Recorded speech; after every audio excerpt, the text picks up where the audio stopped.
আসসালামু আলাইকুম। আজকে আমি আপনাদের সাথে একটা ভিডিও শেয়ার করব। যে আপনারা দেখতে পাচ্ছেন, এটা আমাদের লাস্ট ইয়ার একটা প্রোগ্রামের মেয়েদের রিহার্সেলের, ডান্স রিহার্সেলের মানে মুহূর্তগুলো একসাথে করা। তো এখানে দেখতে পাচ্ছেন এরা সবাই ডান্স প্র্যাকটিস করে অনেক বেশি ক্লান্ত।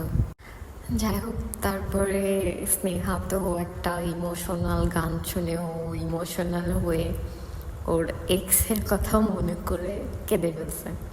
সিরিয়াসলি মেয়েটা ইমোশনাল হয়ে গেছে। গান শুনছিল, তুমি অন্য কারোর সঙ্গে বেঁধো ঘর। তারপরে অনেক কাঁদলো, সবাই মিলে অনেক বুঝাইলাম, সবাই মিলে অনেক মজাও করলাম।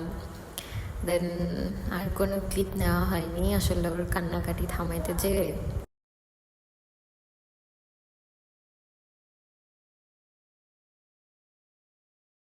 কি সবাই অনেক বোঝানোর পরে সবাই একটু গল্প সল্প করে মজা করে ওর মুডটা ঠিক করি। ওই ইমোশনাল হওয়ার পরে আমরা সবাই মিলে আবার একসাথে হয়ে আমরা বাসায় চলে যাই।